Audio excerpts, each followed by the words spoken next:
बोले श्री प्राणनाथ प्यारे की जय। श्री सतगुरु महाराज जी की जय।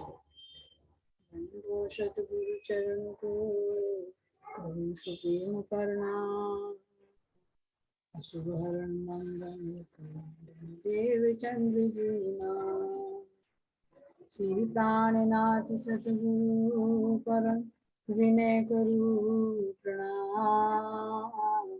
उधरे विकट कपाट सुमरन जिनके नाम।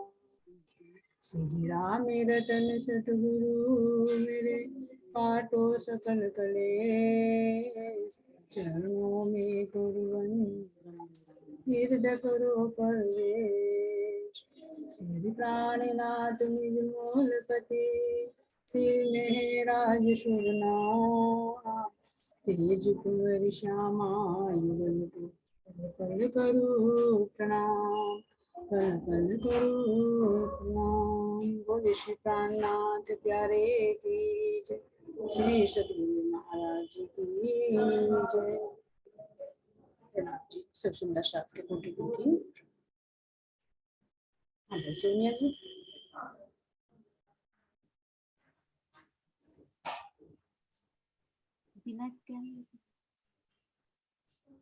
तेरी मस्ती के दल ना किनारे का कुछ भी न सोचो। तेरी तड़प में रहूं मैं दीवानी। तेरी तड़प में रहूं मैं दीवानी।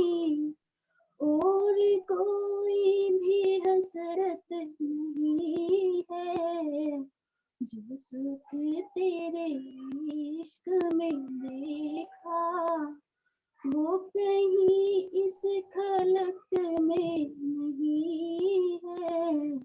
जो आनंद तेरी राज में देखा जो आनंद तेरी राज में देखा। अपनी मर्जी में कुछ भी नहीं है जो सुख तेरे इश्क में देखा। तेरी आवाज मुझको चुकाए। तेरी आवाज मुझको चुकाए।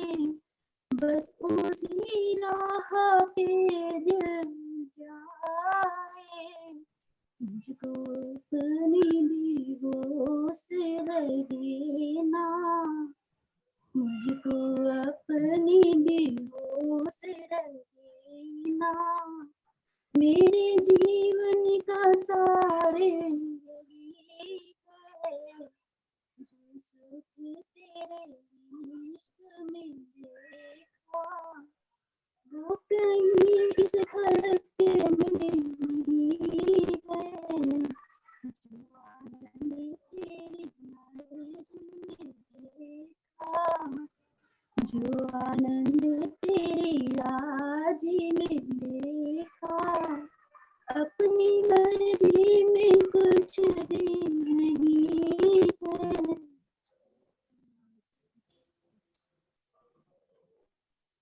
बोले श्री प्राणनाथ प्यारे की जय। श्री सतगुरु महाराज जी की जय।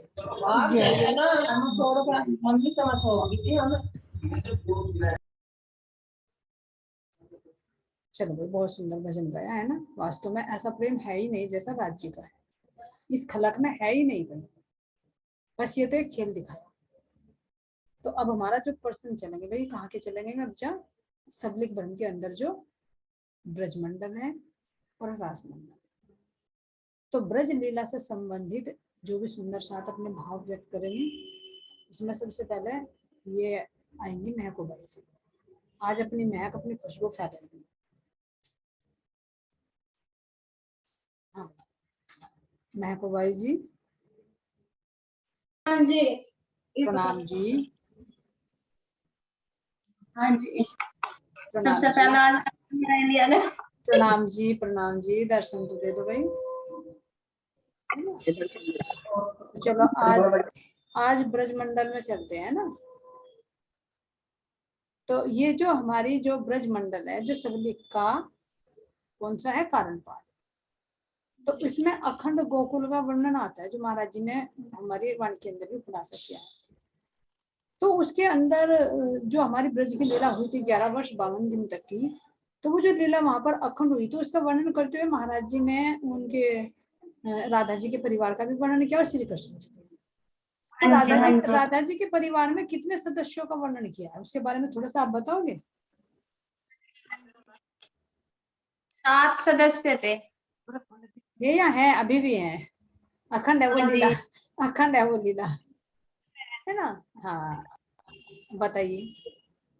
राधा जी के एक तो उनकी माँ होगी, एक नाम उनके नाम नाम बताओ उनका। प्रभावती, हाँ जी। कल्याण जी भाई, बाप बता पहले, माँ बाप। वृषभान उनका नाम। कोई बात नहीं, बताओ। हाँ जी, वृषभान उनके पिताजी हो गए, हाँ। प्रभावती उनकी माँ का नाम हो गया, हाँ जी।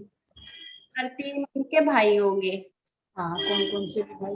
एक तो सीदामा हो गए, एक कल्याण भाई जी हो गए, और एक श्री कृष्ण जी। हाँ, उनके भाई का नाम भी श्री कृष्ण जी। हाँ जी, मैं सोच रही थी उनके भाई का नाम, या हमारे कान्हा जी का नाम भी श्री कृष्ण। तो क्यों, तो कितने ही कृष्ण जी, तो कितने ही है वहां पर। जब तो पूछा था देवचंद जी महाराज जी से कि कौन से श्री कृष्ण जी से मिलना है ना, तो उनके भाई का नाम भी श्री कृष्ण जी है। तो कितने सदस्य हुए? 6। और एक और बताइए। भाभी, राधा जी की भाभी। हाँ, भाभी उनकी जो ये थे, कल्याण जी उनकी पत्नी। दामा था एक का नाम, दामा। हाँ, श्री दामा बताएंगे। आगे सीदामा। श्री दामा है ना। और जो कल्याण जी की जो पत्नी थी, उनका क्या नाम था, जो श्री दामा की पत्नी थी? कल्याण जी, कल्याण भाई है ना। तो ये ननंद और भावज हुई है ना। जिनमें आपस में वो भी मजाक भी चले जाती। हाँ चलिए बिल्कुल सही कह रहे। तो ये 7 सदस्यों का वर्णन किया। ये जो यहाँ पे गोकुल में हुई थी लीला, ये जो की तो वहां पर अखंड है। तो जिस तरह से यहाँ सदस्यों का वर्णन किया गया, इस तरह से महाराज जी ने वहां पर बताया कि वो लीला आज भी निरंतर वहां पर चल रही है। तो इसी तरह से श्री कृष्ण जी के परिवार का वर्णन आता है। इसमें ये बताएंगे आनंदी सखी जी, उनके परिवार में, श्री कृष्ण जी के परिवार से संबंधित महाराज जी ने वाणी में क्या वर्णन किया हुआ है? प्रणाम जी। प्रणाम जी, प्रणाम।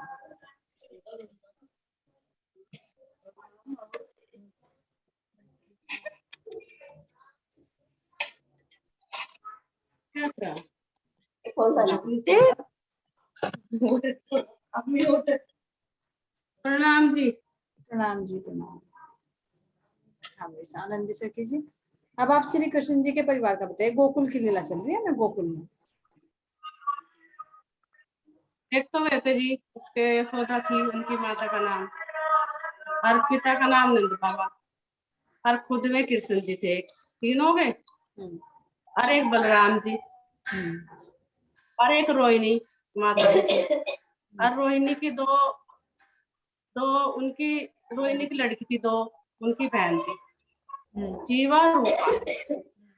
और वो 2 उनकी, एक कल्याण जी थे, और एक उनकी कल्याण भागवंती। हाँ, उनकी पत्नी।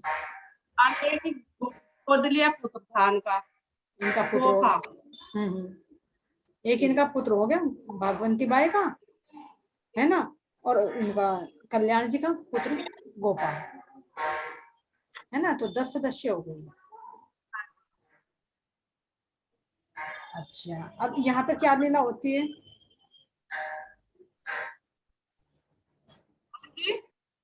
क्या लीला करते हैं? थोड़ा सा वर्णन करो। एक तो ये थी माखन चुराने की लीला होती, गोपियों के साथ मस्ती करने थे, जमुना जी पे जाते थे, गैया चराते थे, और गोपियों के साथ लुकम छुपाई खेल रहे थे, बंसी बजावे थे, गोपियों को बुलावे थे वहां पे।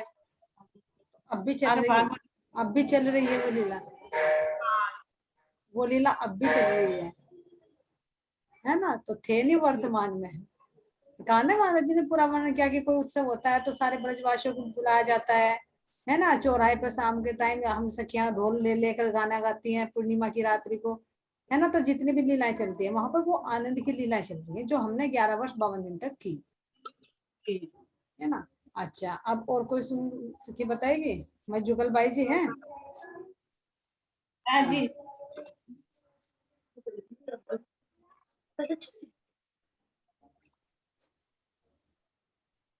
हाँ भाई, अब बताओ ये जो ब्रज की लीला वहां पर अखंड है, तो ये लीला हमने कहाँ पर खेली है? क्या इसी वृंदावन में खेली या ब्रजमंडल में खेली जो अब है वर्तमान? ब्रजमंडल में। हाँ, जो अब वर्तमान में है इसी में या कहाँ पर? नहीं है, हम्म, इसमें नहीं है, ये वर्तमान में नहीं है। बताइए, आप अपने विचार व्यक्त करो। जो अब वर्तमान में है ये ब्रजमंडल है, क्या हमने इसी में ही लीला खेली है क्या, जो अब नहीं, है? इसमें नहीं करी। वो कहाँ है फिर? सबलिक भरम के चित्त में खेली थी, नित्य वृंदावन में। नित्य वृंदावन में तो रास की लीला की थी, मैं ब्रज की लीला का वर्णन पूछ रही हूँ।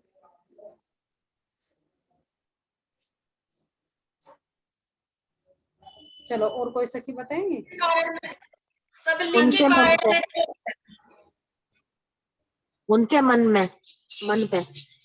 हाँ जी, अक्षर ब्रह्म के जो मन से सृष्टि बनती थी ना, तो जो सृष्टि बनाई थी बनी तो ऐसी काल माया की, लेकिन वो लय कर दी गई थी। तो वो लय जो की गई तो कहाँ पर अखंड हो गई? वो सबलिक के अंदर अखंड हुई, वास्तविक में नहीं हमने खेली। सबलिक में तो अखंड है, जिस ब्रज लीला का हम वर्णन कर रहे हैं ये अखंड है, वहां पर नहीं खेली गई, वो तो अब अखंड है, हमेशा चलती रहेगी।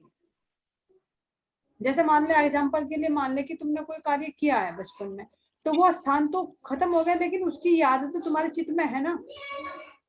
तो इसी तरह से वो ब्रह्मांड काल माया का बना था जिसमें हमने वो लीला खेली, लेकिन है तो बिल्कुल ऐसा ही जैसा अब ये ब्रजमंडल, लेकिन ये नहीं, वो बहु ऐसा ही था, लेकिन ये नहीं है वो। ये नहीं। तो कहेंगे कि काल माया के ब्रह्मांड में ही खेल लिया हमने। हाँ जी। ठीक है भाई।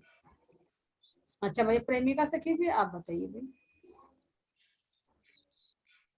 अब आप बताइए, जो श्री दामादे कौन थे और राधा जी ने इनको श्राप दिया और क्यों दिया था और कहाँ पर दिया था? जी प्रणाम जी। प्रणाम। ये जो सबलिक के कारण में जो ये लीला हुई ना, ब्रज मंडल में जो ये लीला हुई, तो इसे गोलोक भी कहा। मतलब कारण में है, जो सबलिक के कारण में जो ये ब्रज लीला हमारी हुई, तो इसे गोलोक धाम भी कहा और नित्य गोलोक भी कहा। तो इसमें जो ये राधा जी हैं, राधा जी के साथ में जो अनंत मतलब सखियाएं हैं, वे हंस रूप में जो सखिया हैं, और जी ये नंद बाबा जी हैं, यशोदा जी हैं, तो इसमें इनका वर्णन आता है इसमें गोकुल में, अखंड मतलब गोलोक में। तो इसके अंदर एक श्लोक आता है, तो वहां पर जो चीजें हैं वो सारी अखंड है, चिन्मय है मतलब। तो इसके अंदर एक श्लोक में, मतलब शास्त्रों में एक श्लोक आता है, यो ब्रह्मवैवर्त पुराण में, एकदा राधिका सरदन गोलोके श्री हरिस्वम विजयाः महारण्य निर्जने रास मंडले वृंदा अरण्य च विरजा सुभगा राधिका सुमा तस्य वेशस्य सुंदरियो गोपी नाम सत कोटि। तो ये वेवर्त पुराण के अंदर ये श्लोक आता है। तो इस श्लोक के अंदर जो बताया गया है, मतलब ये जो राधा जी थी और श्री कृष्ण जी थे, तो इनके साथ में दो सखियां रहती थी, और रहती तो थी वे अनंत सखियां, मतलब वे 100 और भी सखियां, कोटि कोटि सखियां बोल में जो वहां अनंत लीलाएं होती थी। तो एक वर्जा नाम की सखी और एक ये सुबह नाम की सखी, ये भी उनके साथ में थी, जहां उस बाग में मतलब ये रास रमण करने के लिए गए थे राधा जी के साथ में। तो जब वहां रास रमण करने गए तो ये जो बिरजा सखी है, तो श्री कृष्ण जी उनके कक्ष में चले गए एकांत में बात करने के लिए। तो ये बाहर इन्हें खड़ा कर गए, जो दामा जी हैं, श्री दामा जी को खड़ा कर गए और कह गए कि मतलब किसी को भी अंदर मत आने देना। तो जब वहां पर राधा जी खेलती हुई आई तो दामा जी खड़े थे, तो राधा जी ने दामा जी से पूछा, क्या तुमने श्री कृष्ण जी को देखा? तो अब दामा जी जो थे वो शंका में पड़ गए कि बताऊं तो क्या करूं, बताऊं या ना बताऊं। तो उनके अंदर शंका उत्पन्न होगी कि मतलब श्री कृष्ण जी तो मना कर गए कि नहीं बताना। अब राधा जी पूछ रही तो वे कुछ बोले नहीं, शांत रहे। तो जब राधा जी वहां से गुजर के उन्हें ढूंढती हुई आगे चली गई, तो जैसे ही राधा जी वापिस आती है तो श्री कृष्ण जी उसके बिरजा सखी के कक्ष में से निकलते उन्हें दिखाई दे जाते हैं। तो जब वो उनको देख लेती है तो वो श्री दामा को कहती है कि तूने मुझे मतलब बताया नहीं था, मतलब ये यही पे थे श्री कृष्ण जी। तो उसने श्री दामा जी को श्राप भी दिया कि तू राक्षस योनि में पैदा होगा। और श्री दामा ने इन्हें दिया राधा जी को कि तू 100 साल का श्री कृष्ण जी का विरह करोगी। तो फिर श्री कृष्ण जी सुनते रहे कि ये क्या हो गया। अब उन्होंने कहा, बाद में जो वे शांत हुए तो उन्होंने पूछा कि भाई ये क्या, हमने तो एक दूसरे को श्राप दे दिया। तो वे दोनों मतलब परेशान हो गए। तो उन्होंने श्री कृष्ण जी से बोला कि अब इसका निवारण क्या होगा। तो श्री कृष्ण जी ने बोला उनको कि ये तो भाई श्राप तो वापिस नहीं हो सकता, लेकिन इसका कुछ हल्का हो सके अंश। तो उन्होंने बोला था कि 28वें मतलब कलयुग में जब मैं आऊंगा तो मैं भी तुम्हारी साथ ही आऊंगा। द्वापर में जब आऊंगा तो हाँ तो मैं भी तुम्हारी साथ ही आऊंगा, तो तब इसका कुछ निवारण होगा। तो ये यहाँ पे कंस के रूप में हुए और ये राधा के रूप में हुए। तो जब ये कंस के रूप में हुए तो राक्षस प्रवृत्ति का कार्य करते थे, तो ये गोलोक के थे। तो इनका उद्धार तो ये मरे किसी पे इसलिए नहीं क्योंकि इनका उद्धार ही गोलोक के हाथ से होना था। तो यहाँ पे इनका उद्धार इन्होंने गोलोक ही नहीं करा। और ये 100 साल का भी है इन राधा जी को भी लेना पड़ा क्योंकि शराब था। तो ये 100 साल का विरह तो करती रही, लेकिन श्री कृष्ण जी तो इनके हृदय में ही थे। लेकिन ये विरह करती रही, आभास नहीं हुआ, आभास हुआ। तो इस तरह से ये यहाँ पे इनका वो। अब ये थोड़े से ये बताएंगे हमारी, बहुत अच्छा बताया प्रणाम आपने, जी। पूरा विस्तार से वर्णन कर दिया, बहुत अच्छा है ना। ये प्रणाम। हमारी प्रणाम जी, प्रणाम। ये मस्तानी सखी जी बताएंगे यहाँ पे कितनी सखियों का वर्णन आता है गोकुल के अंदर। जो अभी इन्होंने 2 सखियों का तो नाम बताया, एक विरजा सखी बताया और एक इन्होंने ये राधा जी तो है ही, एक सुभगा, बहुत सारी है। तो कितनी सखियों का वर्णन वहां पर आता है। प्रणाम जी। प्रणाम जी, प्रणाम। ये जो महावर्णन हुआ, ये वर्णन हुआ हमारा नित्य गोलोक का, नित्य गोलोक धाम का वर्णन है ये हमारा जी। और यहाँ हमेशा बाल लीला होती रहती है। और यहाँ जो बताई गई है, ये जो राधा जी हैं, ये राधा जी हंस रूप में जो है आत्माएं रूप में रहती है और उनके साथ में अनंत सखियां हैं जो यहाँ लीलाएं करती रहती हैं, लीलाएं होती रहती हैं। इनके साथ में अनंत सखियां हैं। और जो वर्णन आता है 3 कोटि सखियों का या 3.5 कोटि सखियों का, और ये आता है फिर 100 कोटि वर्णन सखियों का आता है। तो ये आता तो है, कोटि वर्णन तो दे दिया, पर यहाँ तो एक ये दिया कि मतलब एक दिखाने के लिए इसका वर्णन कर दिया। नहीं तो सखियां तो अनंत है, कोई 100 या 300 या 3 या 3.5 नहीं है, अनंत है। तो इसलिए जैसे कि हम देखते हैं, जैसे कि परमधाम में है हमारी आत्माएं, ब्रह्मात्माएं हैं, तो वहां ब्रह्मात्माएं जो है हमारी, जैसे कि बता दे कि 1000 12,000, तो 12,000 की संख्या से तो बहुत ज्यादा है, अनंत है। 12,000 नहीं है, बहुत अनंत है। ये तो यहाँ एक सीमा में दे दिया, जिससे कि हाँ 100 सखिया कोटि लिख दिया, तो ऐसे ही वहां 12,000, यानी कि वहां भी 12,000 नहीं है, अनंत ब्रह्मात्माएं हैं। और यहाँ भी गोलोक धाम के अंदर भी अनंत ही सखिए हैं। जैसे कि अभी प्रेम भाई ने बोला वो श्लोक, उसी ही श्लोक के अंदर अनंत सखियां लीलाएं करती हैं। उसी ही श्लोक के अंदर अनंत सखियां हैं और श्री कृष्ण जी के साथ में सखिए, जो बता कि निर्जन वन है। वो निर्जन वन में जाकर के सखियां, और वे जो 2 सखियां बताई हैं, एक तो विरजा नाम की सखी, एक सुभागा नाम की सखी। इन सखियों के साथ में अनंत सखियां हैं, जो गोलोक धाम के ही अंदर और उस श्लोक के अंदर जो निरंतर लीला होती रहती है, माँ की लीलाओं का आनंद लेती रहती है। वहां अनंत सखियां हैं और निरंतर लीला होती रहती है। ये वहां का वर्णन।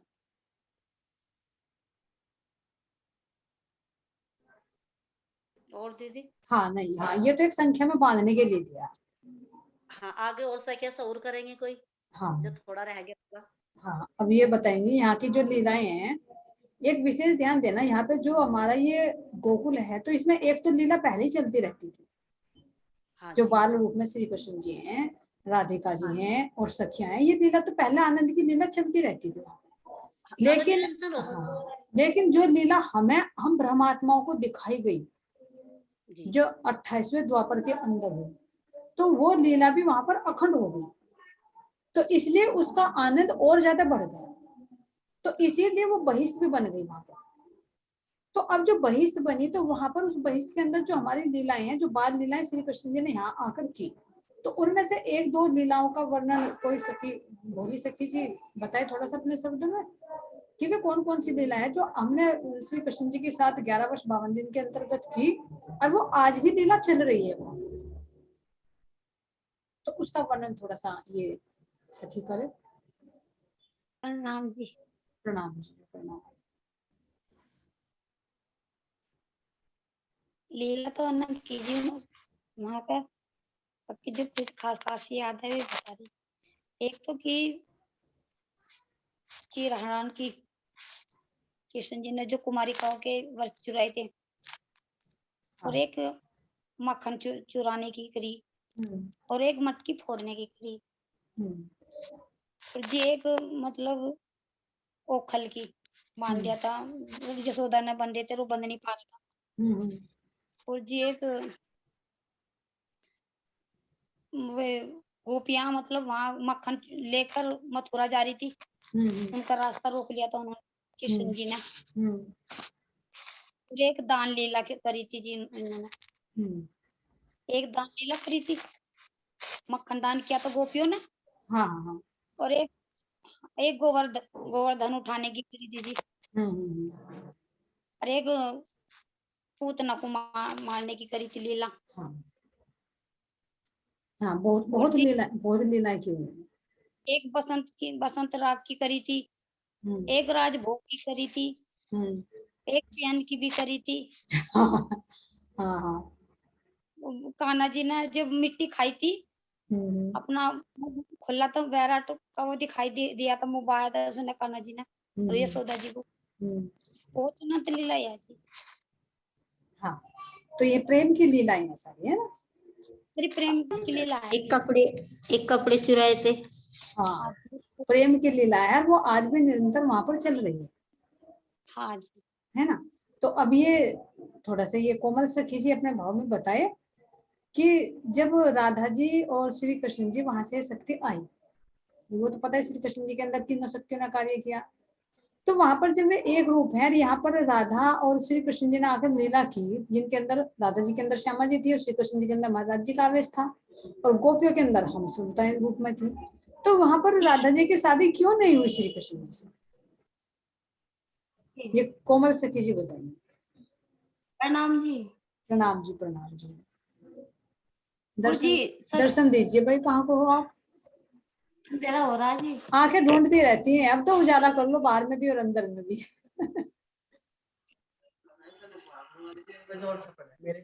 प्रणाम जी। दिखता नहीं मेरा जैसे। वो जी जैसे कि बाकी सब म्यूट कर लो अपनी तरफ से। हाँ जी बताइए। प्रश्न ये है ना कि इनकी श्री कृष्ण जी की और राधा जी की यहाँ से शादी क्यों नहीं हुई थी? सगाई तो होगी थी। जी। तो जी ये संबंध तो मूल का ही था, दोनों एक थे, तो इस वजह से उनकी शादी यहाँ पे नहीं हुई थी। और ये यहाँ पे ये दिखाने के लिए, इसलिए सगाई भी इसलिए ही की थी क्योंकि यहाँ संसार को भी तो दिखाना था। यहाँ 2 तन हो गए थे ना, राधा और कृष्ण।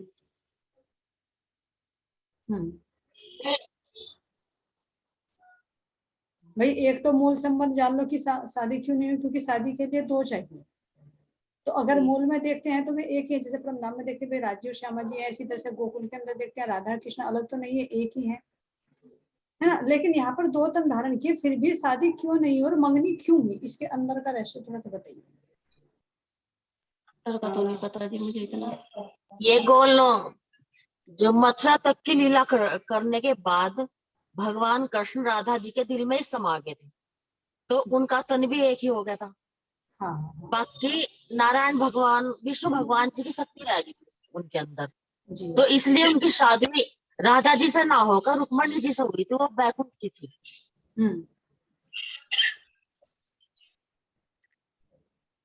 और अब इसके अंदर एक सवाल और उठता है। अब एक तन तो है, लेकिन जब एक तन है तो श्री कृष्ण जी की और राधा की तो शादी नहीं हुई। लेकिन फिर इस जागनी के ब्रह्मांड में देखते हैं, जो हमारे तेज कुमारी बाई उनके अंदर श्यामा जी थी, और सतगुरु महाराज जी के अंदर राज्य महाराज जी थे, प्राणनाथ जी के अंदर। तो फिर उनकी शादी हुई यहाँ, तो वे भी तो एक तन थे। फिर यहाँ क्यों शादी हुई, ब्रज में शादी क्यों नहीं हुई, उसमें मंगनी मंगनी क्यों हुई, इसका कारण बताइए। पूर्ण पहचान नहीं थी ना, पूर्ण जी। पहचान नहीं थी ना, इसलिए। हाँ हाँ हाँ, बोलो बोलो, ठीक बोलो। पूर्ण पहचान नहीं थी वहां, और तो यहाँ पूर्ण पहचान होगी। राज्य श्यामा जी ये 2 है। हाँ तो यहाँ पूर्ण पहचान होगी, वहां पूर्ण पहचान नहीं थी। हाँ, शादी का मतलब होता है पूर्ण पहचान हो जाना, हाँ है ना। जब तक देखते हैं, मान लो भाई यहाँ पर भी देखो एग्जाम्पल में, लड़की लड़की की सगाई हुई है, लड़के की लड़की की, तो सगाई होती है, सारे थोड़ी वाकिफ हो जाती है हर बात से। जब शादी हो जाती है तो सारे भेद खुल जाते हैं। तो पूर्ण पहचान होना भी एक संबंध है। और सगाई क्यों हुई, सगाई क्यों हुई, क्योंकि परम धाम की प्रेम लीला दिखानी थी ना यहाँ पर। हाँ जी। तो लौकिक मर्यादा को रोकने के लिए भाई बिना संबंध बांधे तो वो लीला नहीं की जा सकती, वो तो गलत मानी जाएगी। तो वो प्रेम की लीला को करने के लिए एक संबंध तो बांधा गया, जिसको मंगनी कहा गया। संबंध तो बांधा गया क्योंकि वो प्रेम की लीला करनी थी वो तो संबंध बांधा। और हमारी जो अवस्था कैसी थी वहां पर, सौपन अवस्था। तो सौपन अवस्था में कैसे पूर्ण पहचान होती। तो फिर अब तीसरे ब्रह्मांड में जब आए तो वो संबंध तो एक ही था, लेकिन यहाँ पर लौकिक मर्यादा के लिए वो शादी भी बांधी, मूल में तो एक है, लेकिन लौकिक मर्यादा के लिए वो शादी भी की। और शादी करने के का जो महत्व है, अंदर का जो बातूनी भेद है, वो है पूर्ण पहचान। यानी यहाँ खेल में आकर श्यामा जी ने राज्य की पूर्ण पहचान कर ली। पूर्ण पहचान कर ली तो दोनों अंदर में तो एक थे, बाहर से इस खेल में आकर भी वे एक रूप हो गए। फिर भी एक रूप। तो ये अंदर का भाव भी और बाहर का भाव भी, क्यों, एक लौकिक मर्यादा के लिए भी और एक अंदर के भाव के लिए भी, कि दोनों एक तन है तो शादी तो दोनों होती है। और यहाँ 2 तन धारण किए तो फिर भी शादी की, क्योंकि यहाँ पर भी जब महामती प्राणनाथ जी ने जब उनसे शादी की थी तेज कुंवरी बाई से, तो वो तो बहुत छोटी थी। लेकिन फिर लोगों ने विक्षेप उठाया, भाई साधु महात्मा तो बनते हैं इतने बड़े, और भाई कह रहे हो कि परमात्मा की वाणी उतरती है, फिर मतलब ऐसी लड़की को अपने साथ में, तो मर्यादा को बांधने के लिए, समाज की मर्यादा के लिए उन्होंने फिर वो शादी रचाई। लेकिन लौकिक शादी नहीं है, वो पारलौकिक शादी है। शरीर से शरीर का संबंध नहीं, वो आत्मा से परमात्मा का मिला, लेकिन लौकिक दृष्टि से उसको शादी ही कही। ये तो संसार में दिखाने के लिए, हाँ, क्योंकि कुछ नियमों में बंधना पड़ा है ना। बिल्कुल बिल्कुल। ये तो यहाँ ऐसे अल्लाह यहाँ बल्ला दिखाई ऊपर है। हाँ जी। अच्छा जी, अब ये थोड़ी सी मधु जी आएंगे, टाइम भी थोड़ा ही रह गया।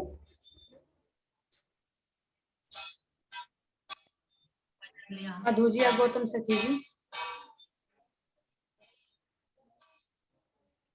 प्रणाम जी। प्रणाम जी, प्रणाम भाई। दर्शन दोगे, दर्शन दोगे भाई मधु जी? भाई आंटी।